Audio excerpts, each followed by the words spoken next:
I was thinking about it when Michael asked me to speak, why me? I mean, there are plenty of qualified people, there are plenty of entrepreneurs, many more successful than me. And maybe the difference and the reason I'm here is, number one, I'm like you, okay? I am an entrepreneur. I've been an entrepreneur all my life. I proudly say I've never had a job. I've never actually ever worked for anyone. And secondarily, I'm an athlete. And I've been a competitive athlete all my life. I played hockey at the highest level for about 50 years. And I'm still a competitive rower. Those of you who know rowing, I rowed 3 races at the head of the Charles, 1 race at the head of the Fish, and 2 races last weekend at the head of the Aquaquan in 6 weeks. Which is a little bit, by the way, a little maniacal, a little crazy, but that's sort of what I've done. Michael talks a lot about the push for entrepreneurship, and he tends to be very literal about push-ups, and you'll do a lot of push-ups today.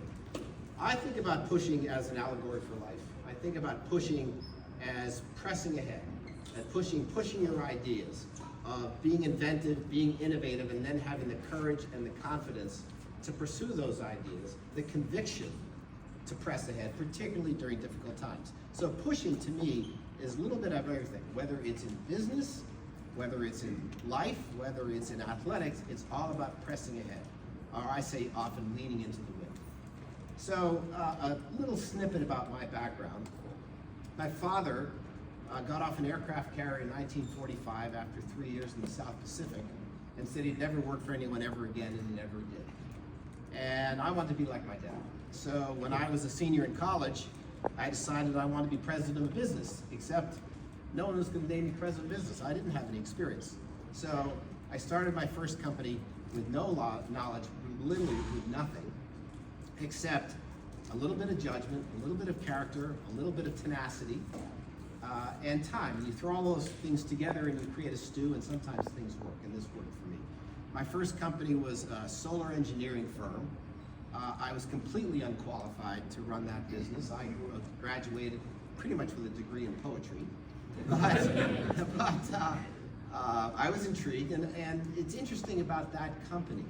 And later I acquired a software business that it was here in Connecticut, and I had no background in technology. But, and I think about it, I could never do the job if anybody reported to me. They were all better at their skill. Okay? They were all better than me, and I was proud of that. But I could do one thing they couldn't do, which is I could lead. I had the courage and the conviction to step forward, even when I had no idea what I was doing, the conviction to step forward and do it. And I think about that Nike commercial, just do it. And that's really very true, and I think that's true about my life. Over the course of the last I started my first company, I was 22, I'm 70 now. I was telling this gentleman over here, I rode a 324,000 meter on the erg, which is pretty good. Of course, I'm a puller, not a pusher, so as a rower. But I have run public companies, I've run private companies, I've served as CEO, as chairman, I've done acquisitions, dispositions, I've done different kinds of deals. I didn't know what they were, but did them. And all along the way, I've just trusted my judgment. I've trusted my instincts. And I've never been fearful of stepping forward. Never been fearful of trying. Now, the one thing I'll say, Michael sent around a little bit of my resume, and you read about the companies and you read about my rowing, and you probably get the impression I'm pretty good at what I do. And I tell you, that's only partially true, okay? Because for every success, I've probably had a failure. And for every win, I've probably had a loss. And in rowing, I've certainly lost more races than I've won, okay? Certainly. But I always say, what's the difference between an entrepreneur and everyone else? What's the difference between us and them? And, I would boil it down to this. Most people in life, when they have to forced to make a decision, they try to get to 90% probability of the right answer, and the last 10% takes them 90% of the time. And invariably, they don't make a decision, okay? An entrepreneur is 51 and go, okay? An entrepreneur is 51 and go. Now, if you think about it, think of the odds, right? If I'm right 51% of the time, I win.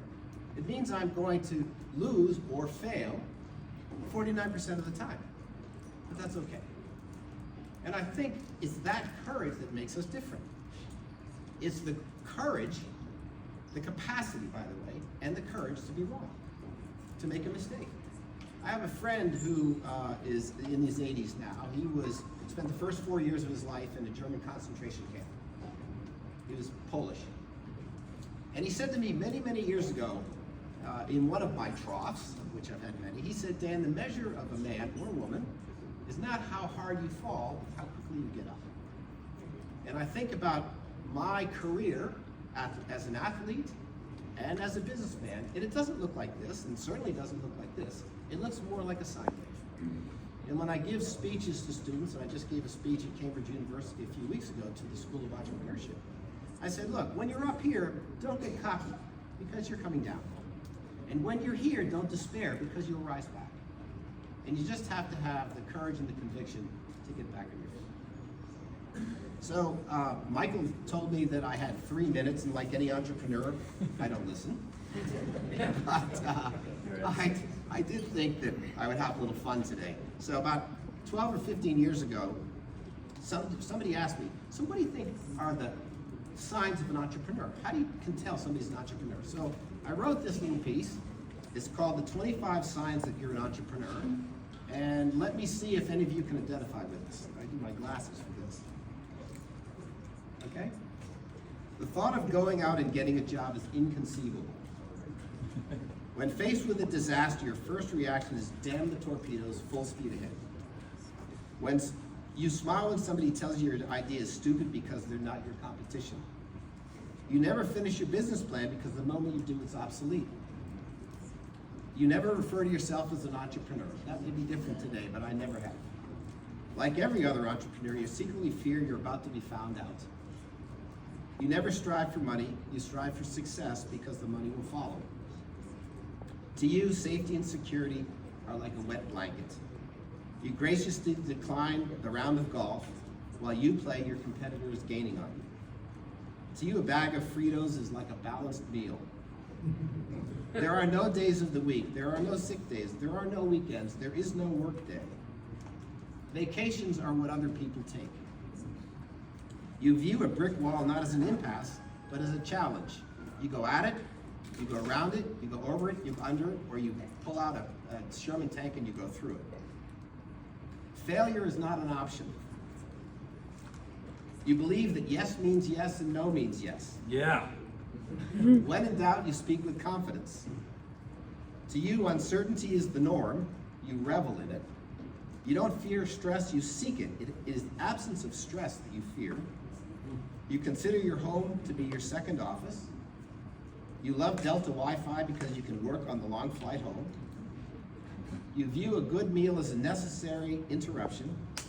And finally, the very day after you sell your company, you pull out a blank sheet of paper and start all over. Thanks very much.